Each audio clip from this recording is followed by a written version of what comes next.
먼저 내민 손보다 더 반가운 가슴으로 서로를 바라보면 별보다 고운 발걸음이 사람의 문 앞에서 사랑을 놓고 한다. 안녕하세요. 이삭비 TV 방송의 산골시인 이삭빛입니다.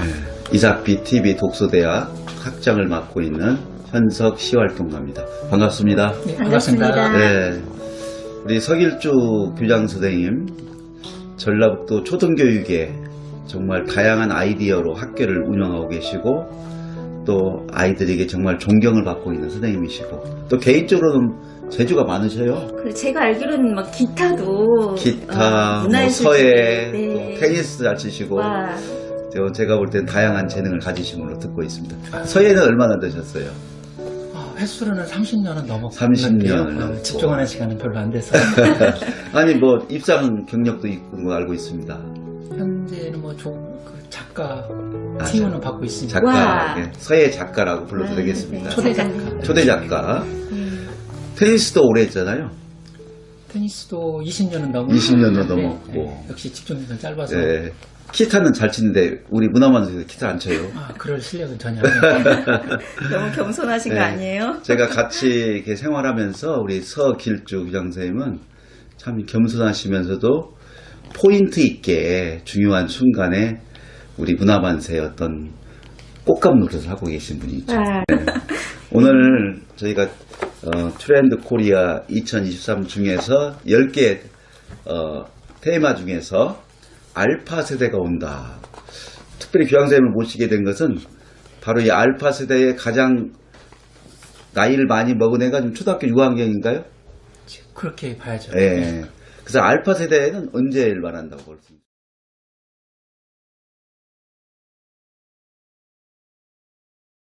지금 아이를 가르치고 있는 또 우리 교장 선생님이기 때문에 이 대목이 더 많이 가슴에 와닿을 것 같아요.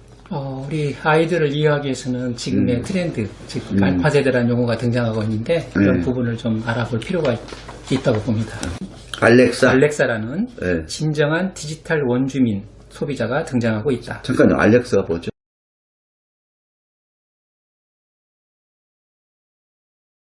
한번 그 요약된 데를 한번 읽어볼까요? 네.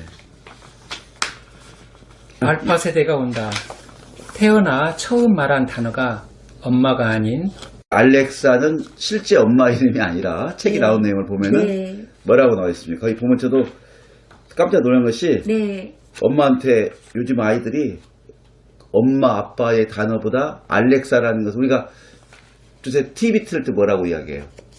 KT에서 사용하는 거 보면은 누구야 TV 켜줘 이렇게 말하잖아요. 네, 네, 네. 그런 식으로 그 외국인들은 알렉사라는 이름을 먼저 기억하고 처음 말한 단어가 된다 이런 말을 저는 했어요. 하이 빅스비 뭐 이렇게. 그런 식이죠. 예. 네. 진정한 디지털 원주민 소비자 시대가 됐다. 처음 먼저 배운 말이 네, 이렇게 네, 이런 식으로. 이런 식으로 네. 그 알렉사 이렇게 말하면 하이 빅스리에서 네. 나오는 얘기죠. 서울주 교장 선생님의 핸드폰. 네. 또 네. 읽어 1995년부터 2009년생을 일컫는 Z세대의 다음 세대, 2010년 이후에 태어나 13세 이하인 초등학교 6학년보다 어린 알파 세대가 바로 그 주인공이다. XYG를 잇는 알파벳이 없어 다시 처음으로 돌아가 알파 세대라고 명명했는데 A가 아니라 알파라는 이름이 붙은 것은 의미심장하다. 이는 단순히 Z세대의 다음 세대가 아닌 완전히 새로운 종족의 탄생을 은유한다. 알파 세대는 신세대의 기수인 1980년대생 밀레니엄 세대 부모에서 태어나 이전과는 완전히 다른 방식으로 길러졌으며 코로나 사태에 직접적인 영향을 받으며 자라고 있다. 야, 네. 이 대목에서 어떻게 보면은 좀 안타깝기도 해요. 맞아요. 그렇죠. 어느 우리 손자도 그 어린이집을 다니는데 그 아이들은 마스크를 쓰는 것이 정상인 줄 알고 있어요. 그래서 누가 어른이 마스크를 안 쓰면은 마스크 안 썼다고 일러요. 정말 어떻게 보면 안타까운 이 코로나 상황에서 그리고 또 보면은 부모가 이 밀레니엄 부모란 말이 자기들이 컸을 때 물론 사랑을 받았지만은 이 아이들은 아이의 쏘는 정성이 최고의 장난감, 그렇죠. 교육 환경. 이걸 아주 투자하는데 그래서 아이를 둘 못 낳는 것 같아요. 그 정도로 아이에 대한 애정과 그 뭐랄까요 교육 환경이 저희는 그냥 그저 어떻게 보면 좀 커가고 할머니 말도 듣고 있는데 전혀 다른 세대를 살아가는 그 아이들이라고 볼 수 있어서 A세대가 아니라 알파라고 아마 더 이렇게 명명됐다는. 밀레니얼 세대. 네. 네. 알파 세대는 저마다의 매력을 존중하고 나는 나대로 너는 너대로 세상에서 유일한 사람이라는 정체성을 지닌다. 학교 현장에서 좀 그러는가요? 아이들이 그전에 가르친 아이들에 비해서 지금 보면 자기를 우선시 사는 그런 생각들이 많은 것 같아요. 나는 나대로. 자기에게서 조금 누가 간섭을 하게 되면 거기에 대한 반응을 보이는 것이 많은 것처럼 많이 느껴지고 있습니다. 그러니까 한때 뭐 오래전도 아닙니다만은 선생님들의 우리 일기검사도 있었잖아요. 네. 지금은 뭐 전혀 상상도 못할 일이지만 뭐 학생 인권을 넘어서 가지고 자기만의 생각을 갖고 있는 것들이 더 강하게 표출되는 것을 느낄 수가 있군요. 예. 제가 읽을까요? 예. 자기 중심성이 강해 제일 중요한 것은 나라고 믿는 까닭에 모두가 스스로를 셀러브리티이자 네, 아키텍트라고 여깁니다. 셀러브리티라는 의미는 네. 유명인사라는 뜻이죠. 이것은 다 영어로 셀리브리티란 말은 셀렘이라고 그러죠. 애들이 줄여가지고. 네, 네, 셀렘. 맞아요. 네. 셀렘이란 말이 셀레브리티를 이렇게 우리말화한 것인데 네. 말 그대로 자기가 유명인사인 줄 알아요. 스타인 줄 알아요. 그렇게 되고 또 아키텍트란 말은 아이들이 건축가, 설계자. 옛날에는 우리가 수동적으로 뭐 이렇게 암기가 있다면은 원리를 알아보려고 하고 하는 그런 아키텍트라고 느낀다는 거죠. 예. 그래서 누구나 쉽게 인플루언서가 될 수 있는 틱톡을 주요 SNS로 활용하고 국영수 코로 불리는 코딩 학습을 자연스럽게 받아들인다. 국영수 코. 네. 코딩 학습. 저희 때는 국영수 사회과학이었는데 지금은 코딩이 들어왔군요. 이게 접목시킨 거예요? 네. 초등학교 대부분의 코딩 교육이 다 이루어지고 있고요. 네.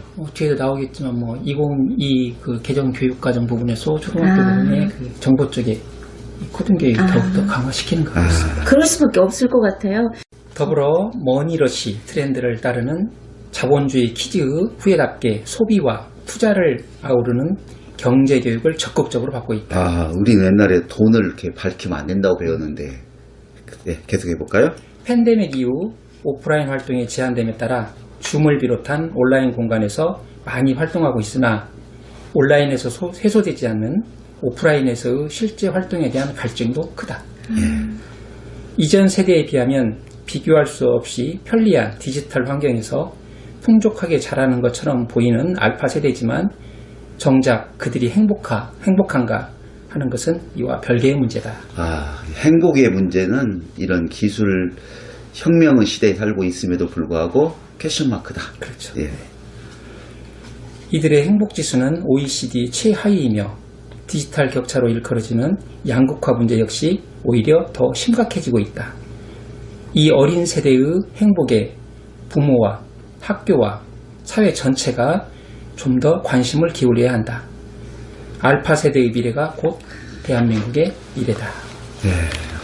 알파 세대가 갖고 있는 의미, 새로운 정말 디지털 원주민이 나왔다고 할 정도로 디지털화된 아이들인데 이 아이들이 결국은 대한민국을 이끌어가기 때문에 이런 사회와 학교에서 관심이 된다.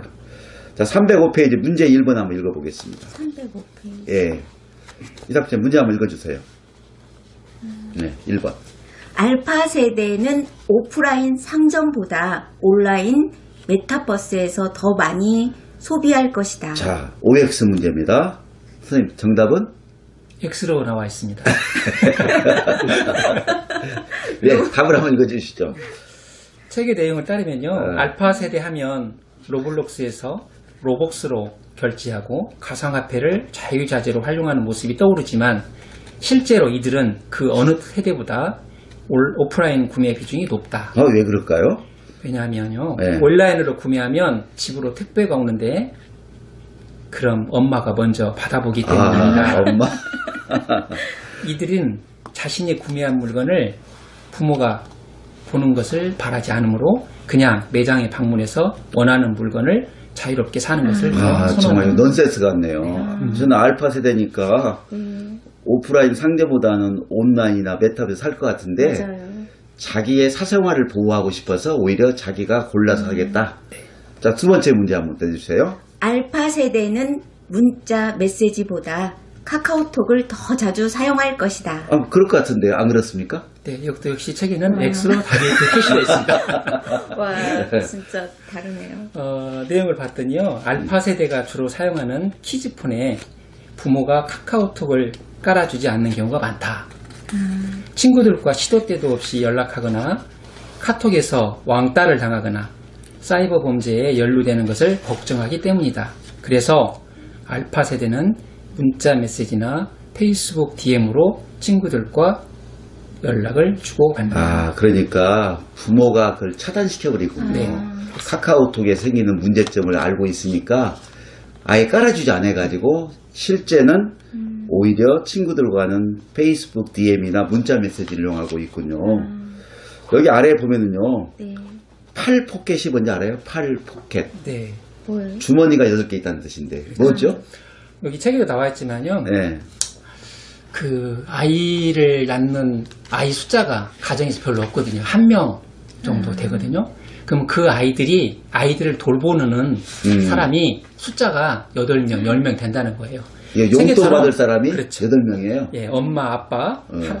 할아버지, 친할머니, 외할아버지, 외할머니, 이모, 고모, 삼촌, 외삼촌 이분들이 모두 용돈을 조금씩 주거든요. 아, 예, 예. 그러니까 이 8개 아이들은 주머니가 정말로 정상적인 가정이라면 진짜 소중하고 소중해서 다 그런 의미가 돼서 네. 호주머니를 8개 차고 왔다는 얘기가 되는군요. 자, 여기 한번 문제 한번 읽어주세요. 306페이지. 네.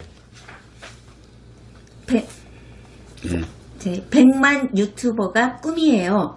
채널 운영 방법을 잘 배워서 구독자들을 많이 늘려야 친구들에게 인기도 많아져요. 자, 저희 때 아이들의 꿈이었으면 저희 때는 뭐 처음에는 대통령 꿈을 갖다가 나중에는 정치가 하다가 뭐 교수 꿈이 좀 더 작아지죠. 현실화되죠. 네, 그렇습니다. 그게 정상적인 것이었던 것 같은데 요즘 아이들은 또 한때는 의사, 변호사 뭐 지금은 꿈이 뭐예요, 애들이 정말로?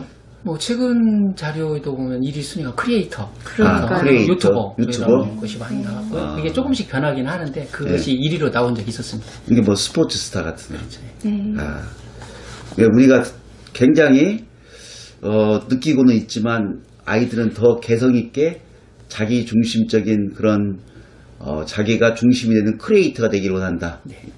오른쪽 보면 모두가 셀러브리티. 예. 세상에서 가장 중요한 건 나야. 예. 아까 셀리브리티 드라마를 한 장 넘겨보면 나옵니다. 네. 자, PC님, 그거 한번 읽어주실까요? 자, 예. 네. 오늘날의 알파 세대에게는 더 이상 전교 1등이나 엄치나 개념이 통하지 않는다. 오히려 비호감으로 느끼는 경향이 있다. 달리기를 잘하든 배드민턴을 잘 치든 자신의 영역에서 하나만 잘해도 인정받을 수 있기 때문이다. 알파 세대는 사람은 저마다 지니고 있는 기질과 능력이 다르다는 점을 받아들인다. 공부를 좀 못한다고 체념하기보다는 각자의 다름을 인정하고 나름대로 최선을 다한다. 특정한 분야에서 수준이 높은 개개인이 존재하는 것이다. 또한 이들은 자기 중심성이 강한 탓에 세상에서 제일 중요한 것은 나라고 믿는 세대다. 그래서 모두가 셀럽이라고 여긴다. 저출산의 흐름 속에서 태어나 외동인 경우가 많은데 경쟁하는 형제 자매가 없다는 점도 이들의 주인공 환상을 유지시키는 요소 중 하나이다. 이게 어떤 면에 볼 때는 자기 존중감은 굉장히 중요한 거잖아요. 네. 하지만 여기서 말하는 것은 과도할 정도로 자기 스스로 유명 인사나 네. 연예인으로 착각하는 것은 좀 아니라고 나중에 사회활동하면서 네. 대인관계나 관계에서 좀 문제가 많이 발생할 것 같아요. 우리는 아키텍트, 테크닉보다 메커니즘.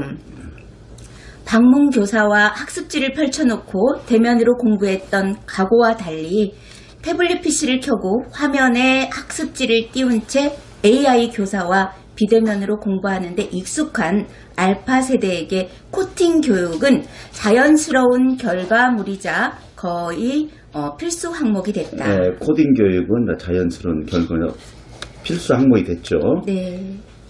실제로 2022년 8월 정부는 100만 명의 디지털 인재를 양성하겠다고 발표한 바 있습니다.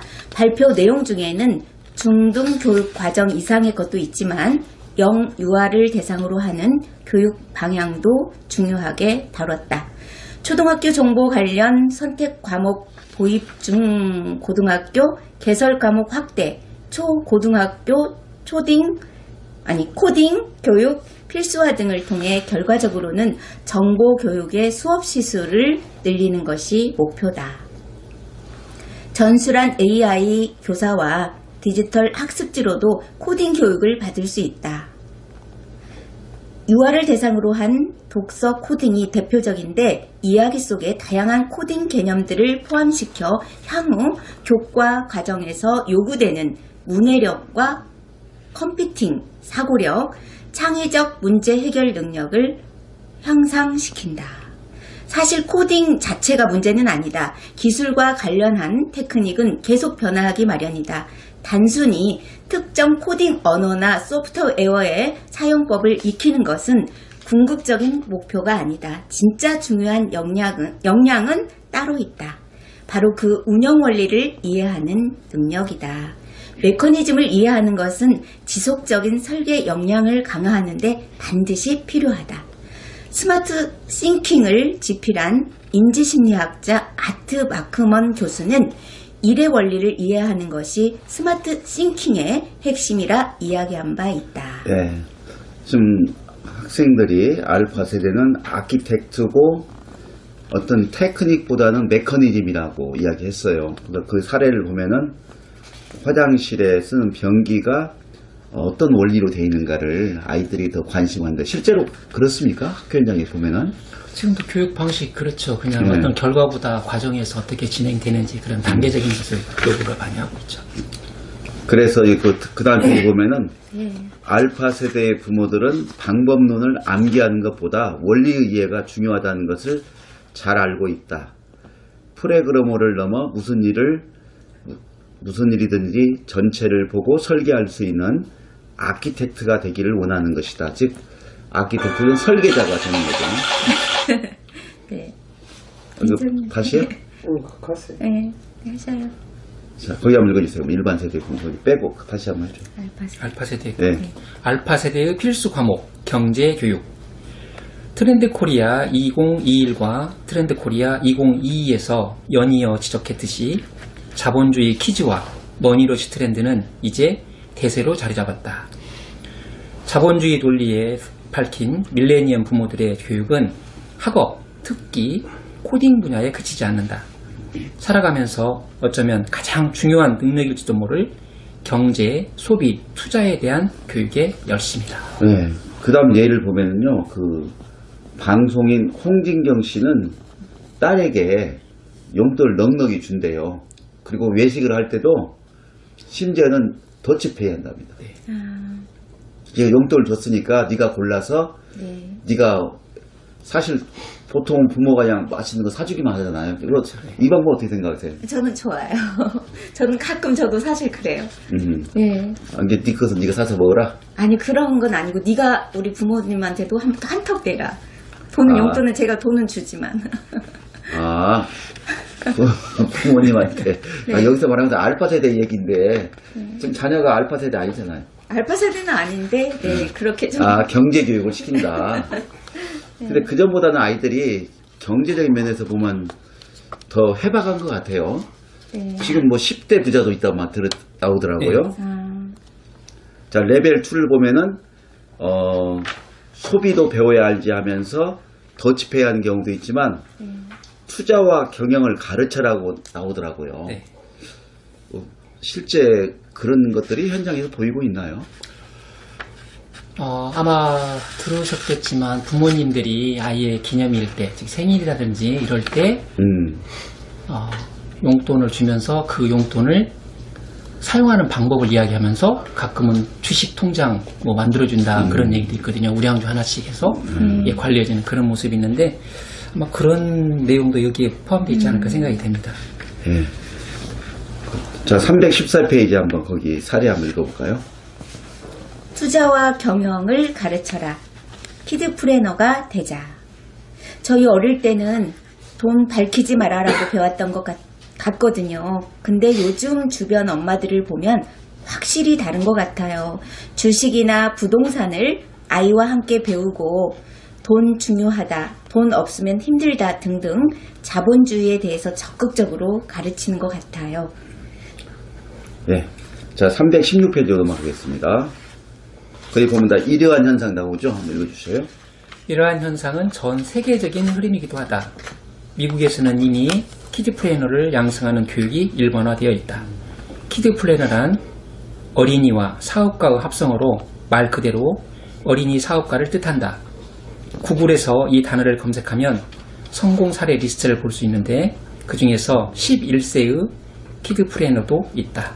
야, 그러니까 어린이하고 사업가를 합쳐가지고 키드 플래너라는 신조어가 만들어졌는데 실제로 아이들에게 이런 경제관념을 가르쳐서 직접 사업가로 성장한 아이도 있다는 얘기가 되겠네요. 네, 그렇습니다. 예. 자, 그러면 이런 알파 세대가 노는 법은 어떻게 논다고 볼까요? 자, 첫 번째, 줌으로 화면을 공유하면서, 자, 줌은 학교에서 일반화됐죠, 지금은. 뭐 한참 팬데믹 유행했을 때 원격 교육 관련해서 줌 하고 있고요. 또 뭐 학교 현장에서 교사들 간의 회의 때도 줌으로도 이용하는 경우가 많이 있고 그렇죠. 네. 한번 읽어보겠습니다. 어린이집. 어린이집을 같이 다니던 친구가 멀리 이사를 갔는데 그 친구랑 줌으로 일주일에 3번씩 영어 공부를 해요. 한 40분 정도는 책을 읽고 공부를 하고요. 책을 다 읽으면 같이 유튜브 화면을 공유해서 슬라임 영상을 봐요. 그렇게 친구랑 공부도 하고 놀아요. 아, 이게 알파 세대는 줌에 대해서 이렇게 거북스럽지 않고 자연스럽게 노는 방법도 한다는 얘기가 되겠네요. 자, 319페이지 보겠습니다. 자, 학교 끝나면 다이소, 인생 네컷, 마라탕, 버블티 순서로 돌아요. 잠깐만요. 다이소, 너무 어려워. 인생 네컷, 네컷, 마라탕, 버블티. 한번 읽어보죠. 아파트 단지 내 놀이터에서 아이들이 노는 모습을 본 지 얼마나 됐을까? 코로나19 팬데믹의 영향으로 오랜 기간 놀이터가 폐쇄되기도 했지만 어차피 알파 세대의 라이프 스타일에 어울리는 공간은 아니었다. 기성세대에서 지극히 당연했던 놀이터에서의 놀이문화는 알파 세대에게는 더 이상 당연하지 않다. 나가서 놀 시간도 없을 뿐더러 미세먼지나 무더위 같은 기후 환경도 야외에서 자유롭게 뛰노는데 어려움을 주었다. 대신 오늘날 알파 세대에게는 놀이터를 대체할 다양한 오프라인 활동이 존재한다. 학교가 끝나면 다이소에 가서 물건을 구경하는. 잠깐, 다이소가 뭐죠? 뭐 한 번씩 가보시지. 천원샵? 네, 아니 다 모든 물건이 다 있는 거. 정말 다양한 종류의 네. 제품들이 네. 그 진열이 되어서 자유롭게 구경을 하고 예. 거기에 뭐 가서도 누가 막 타치하거나 그러지 않는 그런 자유로움이 있는 것 같아요. 아, 그리고 물건이 이게 다양하고 가격이 저렴하잖아요. 네. 이게 원래 천원샵에서 시작해가지고 뭐 맞아요. 실제는 맞아요. 이게 아이들 입장에 본다면은 가격이 저렴하고 다양하고 편리하니까. 네. 자, 그 다음에는요. 구경하고 그 다음. 셀프 사진 스튜디오 인생 네컷에서 친구들과 사진을 찍고 셀프 해보셨죠? 사진 네네. 네, 스튜디오에서요. 이제 이해가 돼요. 예. 네. 마라탕으로 배를 채운 다음 마라탕은 뭡니까? 이 마라라는 뜻이 네. 매운 국물이라는 그래요? 뜻이에요. 네. 가지고 저도 우리 아이들과 몇 번 먹었는데 사실 좀 매워요. 네, 그런데 여기서 팔아요, 마라탕이? 마라탕 전문점이 따로 있습니다. 있어요. 그래서 애들 아니, 뭐 햄버거 같은 게 하시게요. 아니고. 아니고 애들에게 저도 좀 물어봤더니 마라탕 먹어봤냐 그랬더니 근데 좀 호불호가 갈리긴 해요. 좀 네. 자극적이기 때문에. 그 다음에 버블티? 아시죠, 버블티? 이 티나 버블티는 뭔가요? 이렇게 또 좀 묘사하기는 그런데 좀 네. 아무튼 요즘 어린 아이들이 좋아하는 음료 중에 하나. 아, 가져보시면 음료입니까? 좋겠는데. 마시면 수다 떠는 것이 이게 놀이터에서 뭐 꽁 차고 이런 게 아니고 이게 꽁을 차는 아이들은 전문적으로 클럽에 가입한 아이들이고 네. 일반적인 아이들은 다이소 갔다가 사진 찍고 마라탕 먹은 다음에 차 이게 버블티 마시는 거. 와, 저기 보이네요. 네. 네. 감독님께서 보여주시네요. 네. 저희 옛날 분들은 또 이렇게 떡볶이를, 저도 떡볶이 세대거든요. 아, 네, 그러니까 근데 저는 여기는. 버블티 시대예요. 자- 예, 그래서 학교 끝나면 이 알파 세대 노는 모습도 네. 정말 많은 차이가 있네요. 그러니까요. 예, 그 다음 한번 넘겨보겠습니다. 이 321페이지 보니까 2010년 이후에 격동의 생애 경험을 했다는 게 나오는데요. 자, 한번 거기 한번 읽어보겠습니다. 현대사회는 빠르게 변화한다. 반도체의 집적 기술은 2년마다 2배로 증가한다는 무어의 법칙처럼 기술의 측면에서 보면 지금까지 인류가 축적한 만큼의 변화를 2년마다 경험하고 있다. 변화의 속도가 그냥 빠른 것이 아니라 기하급수적으로 가속화되는 시대, 지난 10여 년간 알파 세대가 경험한 변화의 폭은 기성세대의 몇십 년과 같다. 2022년 현재만 10살인 2012년생을 기준으로 이들의 경험을 정리해보면 다음의 표와 같다. 알파 세대의 생애 경험에서 주목할 만한 부분으로는 저출산 추세가 분명해지는 시기에 태어나 유튜브를 비롯한 동영상 플랫폼이 확고하게 자리를 잡은 시점에서 자랐고 워라벨이나 저녁이 있는 삶처럼 여가를 중시하는 사회적 분위기를 접했으며 대한민국의 문화적 수준이 글로벌 문화를 선도한다는 자부심을 가지고 있고 인공지능 등 첨단 기술의 획기적 발전을 겪고 있다는 것 등을 들 수 있다. 무엇보다 가장 중요한 사건은 학교에 입학해야 하는 시점부터 코로나19 팬데믹의 영향으로 마스크를 쓰고 대면 접촉이 제한되는 일상을 보내고 있다는 사실이다. 되돌아보니까 어떻게 보면은 짧은 삶을 살았지만 변화는 엄청난 변화를 겪었네요. 정말 사회적 분위기를 잘 설명하고 있는 것 보입니다. 저출산 시대의 귀한 자식들, 이것은 뭐 읽지 않아도 짐작할 수 있고요. 또 달라진 부모. 저희가 부모가 됐을 때는 4명의 자식, 그 가정이 2명의 자식과 함께 평범한 삶이었는데, 아까 말한 부모가 밀레니엄 엄마 아빠는 역시 또 사랑받고 자라는 세대에 있잖아요. 그 아이들의 아이가 얼만큼 정성을 쏟는가를 볼 수 있는 것 같습니다. 저희 때는 참 인내력도 있고 자연이 곧 스승이었는데 아이들은 책은 많이 읽습니까? 요즘에? 제가 볼 때는 자주 읽는 편이라고 저는 판단하거든요. 그리고 왜냐하면 일단 독서할 수 있는 환경도 많이 아까 공간. 뒤에 공간이라는 부분도 있긴 한데 그런 공간 구성도 잘 되어 있고 와. 네 그리고 읽는 걸 보면 좀 자기들이 좋아하는 쪽으로 좀 편중되는 경향도 있기는 해요. 죄송한데 네. 학교 이름이 어떻게 돼요? 말씀하셔도 될까요? 예, 그럼요. 네, 전주 용덕 초등학교입니다. 지금 용덕초등학교 교장선생님이 나오셨는데 와. 학교의 환경이 제가 가봤거든요. 아주 깨끗하고 학생이 한 100여 명 정도 되고 네. 좀 가족 같은 느낌이 드는 혁신학교입니다. 네, 역시 독서의 학교입니다. 네. 네. 그래서 특별히 또 모셨습니다. 네. 예, 저도 이 알파 세대에게서 우리가 좀 아직은 멀다고 생각했는데 이 아이들이 나 또 중학교 가면 어떻게 또 중학교가 변할까 하는 또 걱정도 많이 돼요. 한때는 중2병이 막 심각했는데 이제 중병이 아니라 왕자 공주로 다 탄생하는 거 아닌가 걱정도 됩니다. 아무튼 중학교 들어가면서 어떻게 변할지 참 저도 궁금한데 우리 중등교육을 담임하는 교육자들도 나름의 그들을 빨리 파악을 하고 거기에 대한 적절한 대처가 필요하지 않을까 그런 생각도 해보게 됩니다. 이 자, 책을 한번 읽으면서. 전망과 시사점을 한번 읽어보도록 하겠습니다.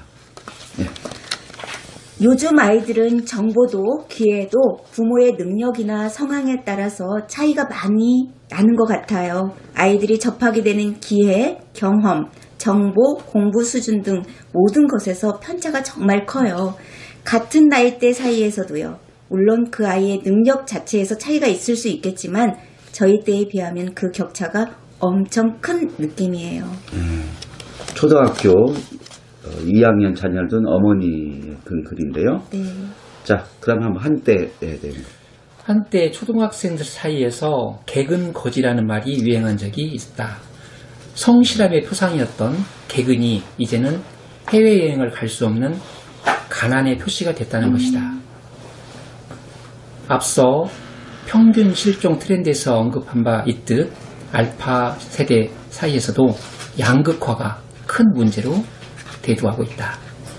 특히 생활의 인프라가 되고 있는 디지털 영역에서의 격차, 이른바 디지털 격차가 가장 우려스럽다. 디지털 격차란 정보, 통신에서의 접근 가능성 및 인터넷 사용과 관련하여 서로 다른 사회 경제적 수준에서 나타나는 개인, 가정, 지역 간의 격차를 의미한다. 지금은 그러니까 빈부 차이 중에서도 그러니까요. 디지털 격차가 걱정되는. 네.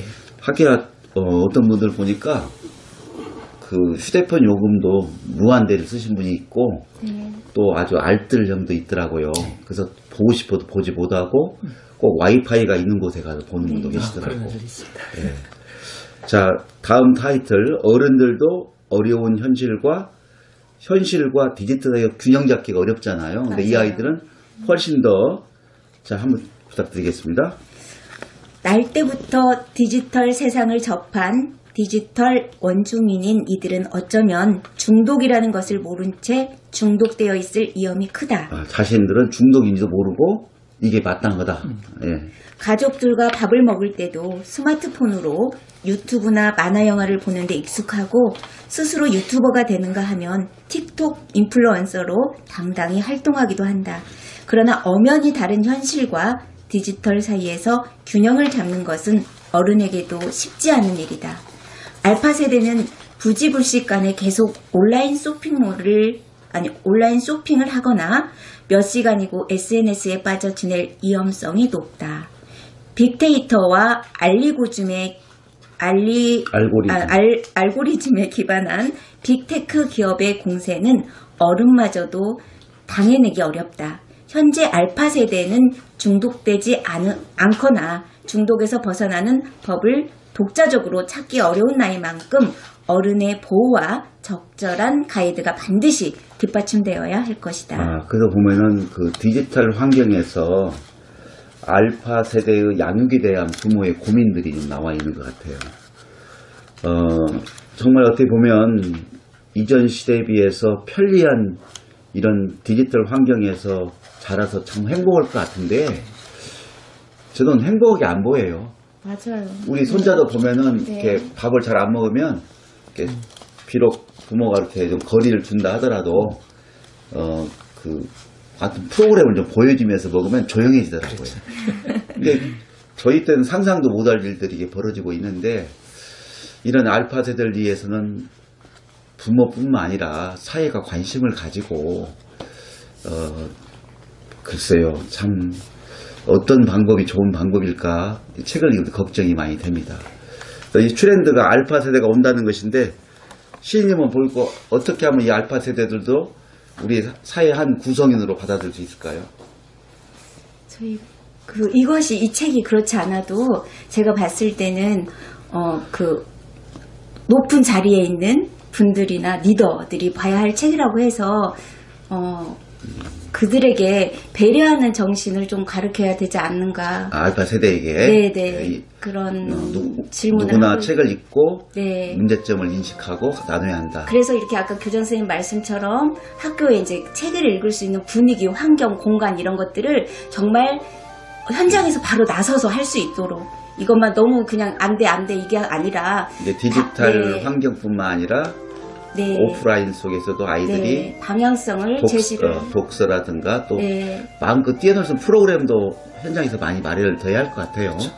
서로 이렇게 존중하고 이해하고 아까 그 자기만 유명인사로 보는 그런 것들을 벗어날 수 있도록 구체적인 좀 프로그램들이 필요하다는 그래서 생각합니다. 저기 노 회장님, 학장님께서는 뭐 역사 정신이나 또 저희 또 부족하지만 시의 정신을 저희가 또 프로그램 하고 있잖아요. 제가 네. 학교 현장에 가서 네. 시가 있는 역사 교실 강의를 하는데 아이들이 굉장히 그 인성적으로 이런 안중근 장군이나 윤봉길 의사 같은 분들의 삶을 통해서 변화하는 것도 굉장히 좋은 방법일 것 같습니다. 평소에 마지막으로 알파 세대를 이렇게 이끌고 있고 책임 맡고 있는 입장에서 이 교재를 읽고 난 느낌을 말씀해 주시기 바랍니다. 직접적으로는 알파 세대가 초등학교하고도 관계가 굉장히 큰데요. 여기에서 지금 나타나는 각종의 특징들은 어른의 관점에서 보면 어떻게 생각될까는 참 궁금해요. 수용할 수도 있고 저건 아닌데라는 그런 표정도 있을 텐데 그러한 관점이 이제 적절하게 균형을 맞추는 활동을 해주는 것이 굉장히 중요하다고 봅니다. 디지털 사회 플러스 여기에 저는 개인적으로는 인문학적인 그런 소양들이 같이 병행되지 않을까 그렇게 생각합니다. 인문학을 강조 아까처럼 이렇게 시와 역사 이것도 좋은 알파 세대에게 인성을 더 함양시킬 수 있는 좋은 방법이다. 또 제가 또 그렇게 하고 있는 거 알고 있습니다. 오늘 너무 고맙습니다. 네, 고맙습니다.